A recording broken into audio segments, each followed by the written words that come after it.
네, 헌법재판관들 8인 오늘 전 국민이 어찌 보면 세계 각국이 지켜보는 결정을 끝냈습니다. 헌법재판관을 지냈던 이상경 변호사 저희가 오늘 초대해서 지금 의견을 듣고 있습니다. 아까 그 이정미 헌재소장 출근할 때 머리 손질이 다 안 끝난 모습으로 하면서 국민들이 주목하면서 심리적인 압박이 정말 컸긴 컸구나라는 생각을 했는데 헌법재판관들이 이런 큰 사건을 할 때 어떤 심경이고요? 끝나고 나면 좀 어떻습니까? 좀 홀가분합니까? 이런 중요한 사건이 올 때는 모든 사건의 심리를 일단 중지하고 거기에 총 집중합니다. 더구나 대통령 탄핵이라는 것은 대통령 직무가 정지되고 국가의 중요한 기능이 정지되어 있기 때문에 가장 신속하게 해야 할 우선 과제이고 그 재판 과정에서도 모두가 열심히 기록을 보고 서로 의견을 다른 것을 계속 묻고 조사하게 됩니다. 그리고 저희들 끝나고 그때 탄핵 끝나고 주심 재판관은 큰 병이 건강이 안 좋아가 수술까지 했고 2004년 노무현 전 대통령 그 사건 말씀하십니다. 그때 재직하셨었고요. 주심이 주심 재판관이 누구시죠? 그 당시 주선의 재판관이 수술까지 하셨고 나머지 재판관들도 다 몇 킬로씩 빠졌습니다. 아마 굉장한 심한 스트레스를 저런 큰 재판은 법관 생활 30년에 거의 한 번 하거나 거의 못 해보는 거거든요. 그래서 그 받는 심적 타격은 매우 큽니다. 변호사님도 그때 선고 앞두고 그 전날 잠도 잘 안 오고 그러시던가요? 아닙니다. 그 합의가 딱 끝나면 판사는 모든 게 다 있습니다. 이미 평의가 끝나고 딱 판결 쓰고 나면 그건 과거입니다. 그건 완전히 머리에서 지워버리니까요. 그 전까지는 계속 계속되지만 자다도 생각하면 내 생각이 옳은지 또 자료 찾은 게 이것이 다른 자료가 더 있는지 혹시 잘못한 건 아닌지 그것이 활자화되고 그것이 일반 재판은 재판받는 당사자나 후배들이 보는 정도에 그치지만 이건 역사적 기록으로 남고 또 법률을 공부하는 사람들에게는 중요한 지침이 되기 때문에 조금이라도 잘못이 있으면 후세에 얼마나 불명예스럽습니까? 그래서 굉장한 스트레스를 받습니다. 뭐가 되겠습니까? 그때 보면은 이제 10시에 최종적으로 선고를 했는데 1시간 전에 9시간에 표결을 한 걸로 공심 기록이 나와 있거든요. 노무현 당시. 그런데 그 전에 사전에 대충 그 결과를 알고 있었습니까? 아니 우리는 그때 탄핵 선고 제가 알기로는 상당한 기간 전에 이미 합의했습니다. 그때는 일찍 합의는 끝나고 판결서가 오는데 지금은 오늘은 저는 일치입니다. 그걸 지금 일부 언론이나 다른 분들이 만장일치라고 하는데 법률용어로 저는 일치라고 표현합니다. 저는 일치 판결이 아니고 그때는 저희들은 다수와 소수 의견이 갈렸습니다. 그래서 다수 의견을 먼저 쓰고 다수 의견을 쓴 것에 대해서 소수 의견의 반론을 쓰고 그래서 판결 작성하는데 매우 시간이 많이 걸렸고 또 앞뒤 서로 재판관들이 수도위원 때는 제가 주심을 했는데 미국도 그렇고 협상을 많이 합니다. 재판관들이. 근데 제가 기억에 남는 이건 여담이라서 한 재판관님께서는 찬성을 해주겠는데 수도위원을 해주겠는데 위원 부분에 찬성을 해주겠는데 그때 수도 개념을 정하는 것이 정치, 경제 이런 거의 중심이다 했는데 그분은 시인이라서 문화의 중심이라는 단어를 꼭 넣어달라. 그러면 내가 서울이 문화의 중심이라는 걸 넣어주면은 하고 그 표현도 그렇고 여러 가지 재판관들 사이 협상이 있습니다. 자, 아까 저희가 역대 대통령들의 영욕, 뭐 영보다는 욕으로 끝난 그 모습들을 보면서 아까 권성동 위원장이 얘기했다는 우리 모두가 이긴 날이지만 또 진 날이다라는 그 말이 다시 한번 떠올랐는데 어떻게 해야 될 것인지, 이걸 어떻게 반면교사로 삼아야 될 것인지. 그 정말 아주 쓰디쓴 이런 보약을 마시는 계획으로 삼아야 될 것 같습니다. 지금 파면이라는 그 단어가 주는 어감이 상당히 강렬하지 않습니까? 근데 보면서 저는 저게 혹시 대통령의 직에 대한 파면이 아니라 대통령 자질에 대한 파면이 아닌가라는 생각을 합니다. 이 평균을 보면 그런 느낌들이 많이 나오거든요. 그리고 언론에 이제 보도가 됐지만 대통령이 6개월 동안에 최순실 씨하고 뭐 570번 정도를 전화 통화를 했다. 이걸 그리고 독일에 간 이후로 1년에 127번을 통화했다. 이거는 하루에 서너 번씩인데 통화 연결 시도까지 합하면 하루에 5번씩을 관제해서 통화를 시도했다는 거거든요. 이것은 좀 심하게 말하면 하루 종일 전화 통화를 시도했다는 얘기입니다. 이거는 있을 수 없는 일입니다. 거기다가 중요한 자료, 국가 기밀 자료를 한 50여 건 같이 유출했고, 거기다 또 연설문을 일부를 자문을 받았다고 하지만 100여 건 정도를 유출한 거로 밝혀져 있거든요. 방금 말씀드린 이 사안으로만 하더라도 대통령으로서는 정말 있을 수 없는 일입니다. 정치적 탄핵을 하기 충분할 정도로 이 대통령은 무능하다, 역할이 안 된다, 리더십 부족하다라는 부분을 만천하에 공개하는 부분이 다름없거든요. 그래서 이게 정말 힘든, 아픈, 정말 뼈아픈 이 결과가 나왔지만 앞으로 차기 주자, 지금 얼마 안 남았지 않습니까? 곧 뽑게 차기 대통령만큼은 이 자질 검증을 제대로 해야 된다. 근데 지금 TV 토론 이미 하고 있지만 대부분 공약 검증이란 정책 검증에 그치고 있습니다. 근데 이게 얼마든지 자질에 대한 검증을 할 수가 있거든요.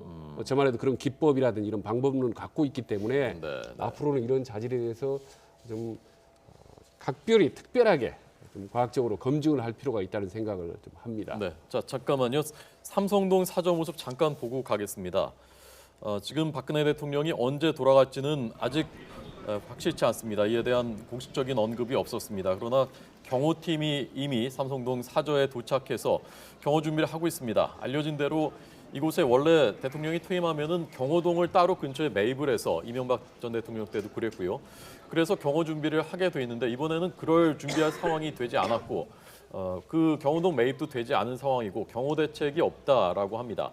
경비 경호는 전직 대통령에 대한 예우 차원이라기보다는 파면당한 대통령도 파면당한 전직 대통령도 국가 기밀을 많이 알고 있기 때문에 국가 기밀을 보호한다는 차원에서 경비 경호는 파면돼도 제공을 하는 것이고 그래서 경호를 해야 되는 건데 지금 경호팀 입장에서도 여러 가지 난감한 상황일 것 같습니다. 어쨌건 경호팀이 도착해서 이곳에 경호 준비에 돌입했고 박근혜 전 대통령이 언제 삼성동으로 가게 될지는 아직 정확하게 알려지지 않은 상황입니다. 교수님. 지금 자질 검증에 대한 말씀을 좀 하셨잖아요. 박근혜 전 대통령은 헌정사상 첫 부녀 대통령, 그리고 헌정사 첫 여성 대통령, 첫 탄핵 대통령이에요. 올해가 박정희 대통령 탄생 100주년입니다. 참 이 해에 딸 박근혜 대통령이 탄핵을 당했다라는 부분인데요. 우리가 정말 관심 있고 또 집중해야 될 부분은 박근혜 전 대통령은 1998년 4월 달에 정치 입문했습니다. 그리고 14년 동안 의정 활동을 하고 2012년에 대통령이 되지 않았었습니까? 이렇게 많은 기간 동안에 함에도 불구하고 자질로에서 문제가 있다고 한다면 그 이유는 뭘까? 결국은 우리 선거가 그냥 맹목적인 지역주의 투표라든지요. 아니면 그냥 후보 단일화 아니면 연대 이런 식으로 통해서 선거가 결정이 돼버리기 때문에 자질은 별로 중요하지 않다.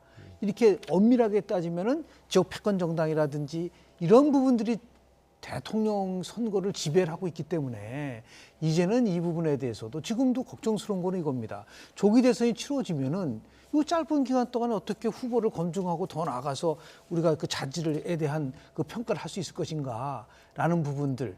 그래서 더욱더 우리 이제는 언론들이 더 아주 혹독하게 우리가 하인리 법칙이라는 게 있거든요. 어떠한 재난이 나오기 전에 징조가 있다는 것이죠. 과거에 어떤 발언했고 또 그 여러 가지 생각들에 대한 것들을 정말 냉정하게 언론에서 검증을 해서 그거를 정보를 주는 이것은 결코 흠집내기가 아니다라는 부분 속에서 더욱더 특히 전문가라든지 언론이라든지 이런 부분들이 필요하지 않을까라는 생각을 좀 하게 됩니다. 그 철저한 검증도 중요하지만 기본적으로 우리가 대통령의 역할, 권한, 지위에 대해서 다시 한번 생각해 봐야 될 걸로 보입니다. 우리는 항상 대통령에 대해서는 뭐 백마를 타고 오는 초인, 뭐 영웅 이런 걸 무심결에 생각하거든요. 대권을 잡았다, 하늘의 뜻이다. 결국은 뭐 세종대왕 같은 분, 뭐 그런 분을 우리가 기대를 하는데 이제 현대사회에서의 대통령의 역할이라는 건 한계가 있을 수밖에 없고 대통령이 온 국민을 자기 마음대로 끌고 갈 수 있는 것도 아니거든요. 그렇다고 한다면 지금 뭐 대통령제에 대한 개헌 얘기도 나오고 있지만 대통령의 권한을 좀 분산하고 대통령이 천재나 영웅이 아니더라도 보통 사람이 대통령이 되더라도 우리 사회에 굴러갈 수 있는 그 시스템을 만드는 것이 중요하지 않나 뭐 그런 생각이 듭니다. 박근혜 전 대통령 같은 경우도 지금 말씀대로 근 20년 동안 많은 정적들이 거기 공격을 하고 뭐 캐고 멋지고 했는데 최순실이라는 저런 사태가 있을 줄 아무도 몰랐지 않습니까? 그런 점에서 앞으로 우리 열심히 뭐 검증을 해야 되겠지만 그것만과 좀 부족하고 대통령의 위치 자체에 대해서 우리가 심각하게 좀 고민을 해서 해야 되겠다. 말씀을 드리면 그런 의미에서 이제 대통령 제화 속에서의 의회 역할이 굉장히 중요합니다. 저는 이번 사태까지 올 때의 집권당의 책임이 굉장히 크다고 봅니다. 그러니까 대통령은 결국은 집권당을 통해서 국회를 지배하려고 하는 모든 유혹들을 전 대통령에 따라 갖고 있었어요.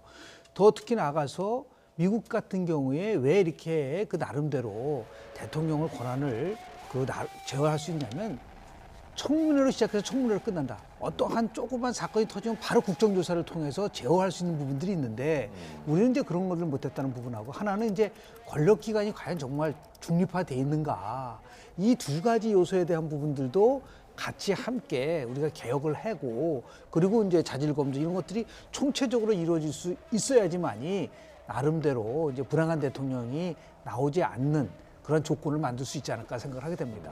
참 미국 말씀하실 때 참 부러운 면이 많았습니다. 지금 230여 년 동안 45명의 대통령이 있었는데 탄핵은 한 명도 없습니다. 닉슨 대통령을 생각하는데 탄핵되기 전에 자진 사퇴를 했습니다. 그런데 우리나라 같은 경우는 지금 70여 년 동안 11명의 대통령이 있는데 아까 하야는 이승만 대통령도 사실은 빠졌습니다. 윤보선 대통령도 하야를 했건 도중에 거기다가 탄핵의 대통령 2명이지 않습니까? 다행히 노무현 대통령은 기각이 됐긴 했지만은 벌써 공식적으로 탄핵과 하야를 당했던 사람은 4명이나 되거든요, 이게. 이 정도로 정말 우리 불행한 역사를 갖고 있는데 그거를 이제 막는 방법은 사실은 이제 물론 저는 개인적으로는 자질금리 훨씬 먼저라고 봅니다. 왜냐하면 지금 미국에 아무리 좋은 제도 있더라도 트럼프 같은 아주 독특한 리더십을 가진 사람이면 제도라든지 이런 것들이 일시에 무너질 수가 있거든요. 자질검증이 전적으로 중시하되 다만 아까 말씀하신 제도적 보완 절대적으로 필요하다고 봅니다. 그러나 이제 제도적인 보완 이 부분에 너무 치중하고 강조를 하다 보면 자질 부분이 빠지기 때문에 두 가지를 좀 병행했으면 좋겠다라는 말씀을 드립니다. 우리 재판관님께서 죄송한데 미국은 이제 대통령제를 채택을 하면서 그냥 국회에서 의회에서 모두 끝나거든요. 그러니까 대법원까지 가지는 않습니다. 그러니까 탄핵이라는 거는 한마디로 정치적 탄핵을 의미하는 건데요. 그래서 제가 이런 생각도 해봤었습니다. 모든 그 헌법에 대한 위배사항은 현실적으로 그냥 지금처럼 헌법재판소에서 하고 대통령 탄핵은 그냥 국회에서 끝내자. 근데 그게 왜 중요하냐면 대통령을 국회에서 탄핵해서 끝난다고 한다면 그게 대통령 권한을 견제하는 것이다. 네, 교수님 잠깐만요. 박근혜 대통령 전 대통령 측이 오늘은 삼성동에 가지 못한다라는 입장을 조금 전 발표했습니다. 자, 이 얘기는 아마도 사저 상황 때문에 이동을 할 수가 없다라는 거 하는데 이 상황에 대비를 전혀 안 했었던 것이 아닌가. 그러니까 양쪽 가능성에 다 대비를 실무적인 준비가 다 돼 있었다면 오늘 갈 가능성도 염두에 뒀을 텐데 아마 이 상황에 대해서 구체적인 준비를 하지 않았다라는 것은 사실관계로 드러나는 것 같습니다. 근데 왜 그러냐면요. 준비를 하게 되면 마치 인용이 될 그런 면이 일부러 하지 않았다고 생각합니다. 그러다 보니까 굉장히 어려운 그런 좀 국면에 지금 처해 있지 않는가라는 생각. 그리고 저런 경우는 특별한 경우이기 때문에 저는 그 이동하는 시간, 날짜 이런 부분은 상당히 좀 탄력성을 둬야 된다고 봅니다. 과거 윤보선 최규하도 한 하루 이틀씩 있다가 나갔거든요. 그런 부분은 충분하게 좀 배려를 하는 게 바람직하다고 생각합니다. 서두를 필요가 없다. 빨리 나가라고 그렇게 할 필요가 없다라는 말씀입니다. 그렇습니다. 그리고 이제 하나 새로운 문제가 이제 참모들을 어떻게 해야 되는 문제 있기 때문에 서두를 필요는 없다. 생각합니다. 교수님 말씀에 미국은 하원이 소차고 상원이 기량으로서 파면이 됩니다. 근데 우리 헌법을 만들 때 우리는 상하원이 우선 없어서 그런 문제가 있었는지 모르겠습니다만은 기본적으로는 여소야될 때 정치인이 내 대통령을 내쫓는 것을 국민 과반수를 막게 하기 위한 장치로 봅니다. 네, 자 지금 이제 계속해서 상황이 여러 군데에서 긴박하게 전개되고 있습니다. 저희가 4시부터 뉴스특보로 계속해서 달라진 상황 전해드리겠고요. 자, 이 와중에 지금 그 불이 또 났습니다. 불이 상암동인데요. 잠깐 현장 보여드리겠습니다. 네, 이곳이 그 서울 상암동 DMC라는 새로 그 조성된 저희 YTN도 여기 있습니다. 그리고 방송사들 MBC와 큰 방송사들이 여기 다 있는 곳이죠. 바로 그 MBC 근처입니다. 이곳 오피스텔 공사장에서 꽤 큰 불이 났습니다. 오늘 낮 조금 전 상황입니다. 인명 피해가 있는지는 아직 확인되지 않고 있습니다. 인명 피해 여부를 확인하고 있다고 밝혔습니다. 아직 불이 진화되지 않았고요. 지금도 계속 불길이 솟아오르고 있습니다. 오피스텔을 짓고 있는 현장. 이곳이 지금 새로 개발되는 곳이기 때문에 큰 방송국 건물들 비롯한 대형 건물들이 많이 있고 그리고 그 옆에 계속 새로운 건물들을 짓고 있습니다. 그 바로 현장에서 공사 현장에서 큰 불이 났습니다. 인명 피해가 없어야 될 텐데요. 아직 정확하게 확인되지 않고 있습니다. 자, 이 소식도 계속해서 이어지는 뉴스 특보를 통해서 전해드리도록 하겠습니다. 자, 오늘 두 분의 법률가 그리고 두 분의 정치 전문가 평론가 두 분의 말씀 들었습니다. 잘 들었습니다. 고맙습니다. 네, 맞습니다.